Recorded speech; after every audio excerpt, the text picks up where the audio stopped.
8월 8일입니다. 팔팔한 하루가 되면 좋겠습니다. 그렇게 사는 비결은 우리 마음속에 있는 염려와 걱정을 던져버리시고 오직 하나님의 은혜로 감사함으로 살아가는 것입니다.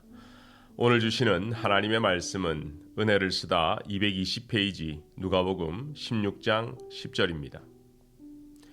지극히 작은 것에 충성된 자는 큰 것에도 충성되고 지극히 작은 것에 불의한 자는 큰 것에도 불의하니라.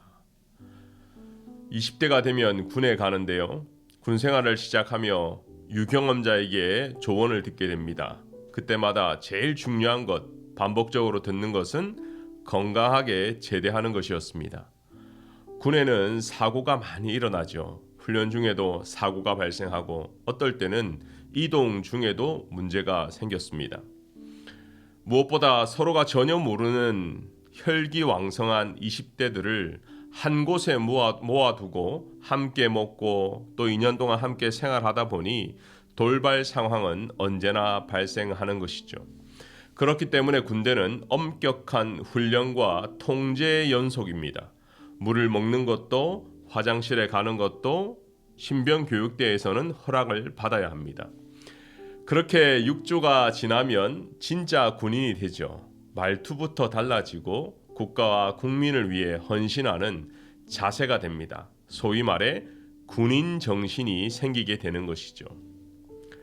오늘 본문은 충성이라는 군대 용어가 나옵니다.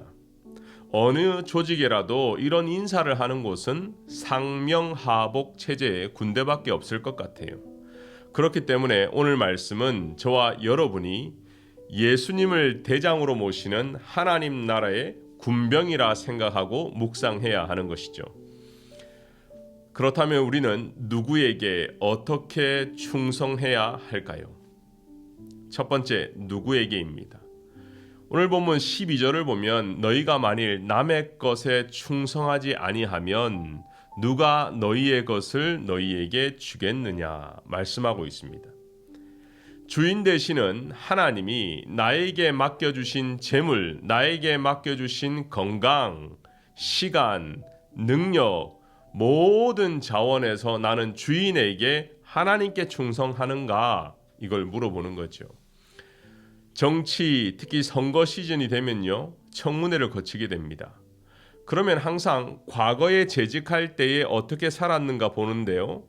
만약 그 후보자가 공공기관에 있을 때 함부로 공금을 사용하고 함부로 권력을 남용한 것이 드러나버리면 낙마해버립니다. 그렇습니다. 우리는 이미 맡은 사역을 하고 있지요. 직분도 있습니다. 그리고 리더들로 섬기는 분도 있을 것입니다. 여러분의 맡은 직분이 있다면 하나님 앞에 충성하시기를 바랍니다. 중요한 것은 코람데오의 마음으로 정직하게 하나님 앞에서 행할 때에 하나님께서 그것을 아시고 저와 여러분을 격려해 주시고 은혜해 주실 것입니다. 두 번째는 어떻게입니다. 좀 구체적으로 말하면 나는 작은 일에도 충성하는가? 작은 것에 충성하면 큰 것도 충성하고 작은 것에 충성하지 못하면 큰 것도 충성하지 못한다라는 것이 하나님 나라의 군대의 원리입니다. 충성이라는 단어는 원어로 피스토스인데요. 믿다, 옳게 여기다 라는 의미입니다. 사실 지극히 작은 일에 충성하는 것은 교회에서 많이 듣고 배우게 됩니다. 지난달 교회에서 VBS를 진행하면서 돕는 스태프들의 모습을 옆에서 보게 되었습니다. 대부분 유스부터 대학 청년부 아이들인데요. 맡은 일이 그리 크지 않습니다. 아이들을 이 건물에서 이 방, 저 방으로 또는 체육관으로 데려다 주는 것, 타임테이블에 맞추어서 체크하는 것 정도입니다. 그런데 이렇게 간단한 일에도 최선을 다하는 스태프들을 보았습니다. 항상 먼저 와서 동선을 체크하고 물도 챙기고 복도를 살피면서 아이들에게 위험한 것은 없는지 그런 스태프들 말입니다. 반대로 이렇게 간단한 일도 집중하지 못하는 친구들도 보았습니다. 때로는 전화한다고 스마트폰 검색한다고 유튜브 본다고 정작 필요할 때 보이지 않는 스태프들도 있었다는 것입니다. 우리가 생각하는 작은 일이 나의 자세로 인해서 때로 큰 일이 발생하기도 한다는 것이죠. 어떤 사람이 작은 보트를 하나 가지고 있었다고 합니다. 더운 여름이 되면 가족과 함께 보트 놀이를 하고 낚시를 하는 것이 소일거리인데요. 여름이 끝나자 다시 보관하기 위해서 이 보트를 창고에 넣을 때였어요. 배 밑바닥을 보니까 작은 구멍을 하나 발견했어요. 그래서 겨울이 지난 뒤에 내년 여름에 다시 쓸 때 고쳐야겠다 생각하고 페인트만 맡겼습니다. 시간이 지나 이듬해 봄이 왔습니다. 아이들이 보트를 호수에 띄웠습니다. 아버지는 바닥에 구멍 난 것을 까맣게 잊고 허락을 해준 것이죠. 4시간이 지난 뒤에 보트에 구멍이 난 것이 불현듯이 생각이 났습니다. 급하게 호숫가로 뛰어갔습니다. 그때 아이들이 천진난만하게 보트 놀이를 끝내고 땅으로 끌어올리고 있는 것이었어요. 무사한 아이들을 보고 안심하면서 바로 보트의 바닥을 확인했습니다. 누군가 보트에 난 구멍을 막아둔 것을 알게 된 거예요. 갑자기 페인트를 칠한 사람이 생각이 났습니다. 그리고 바로 큰 선문을 들고 페인트공을 방문했어요.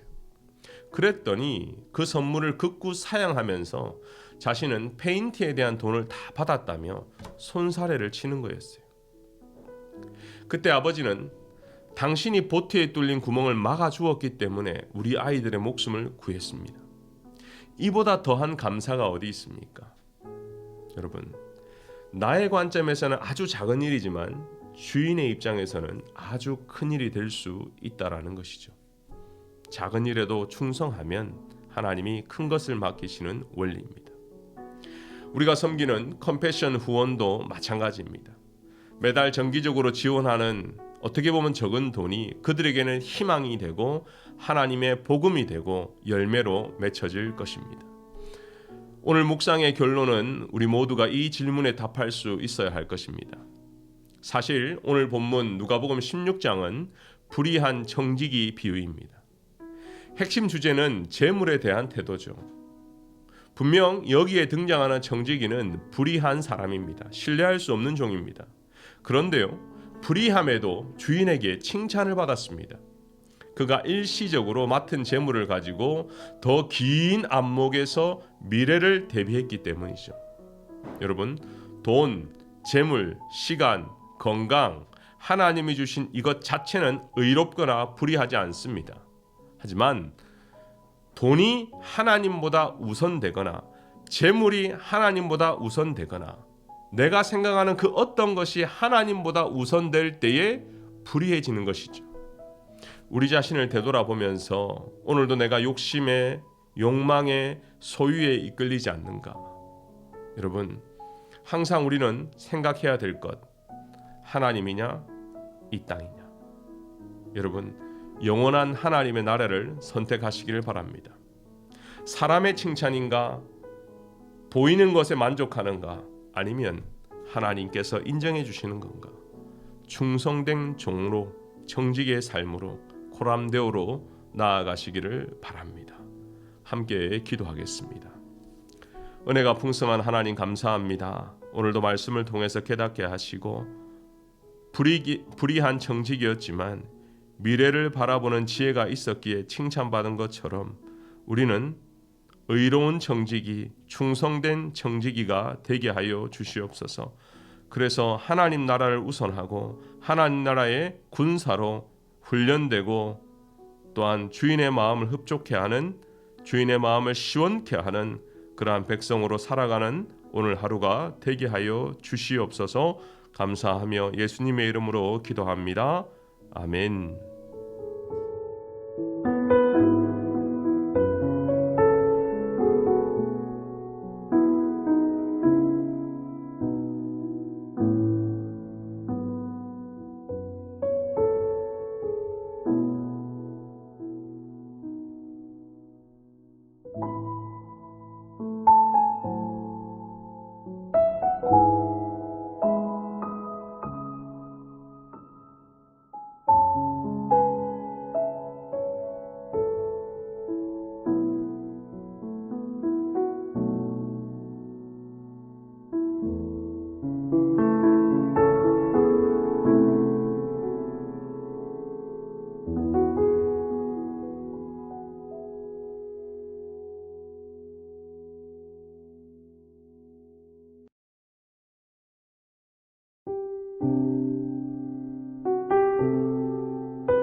음.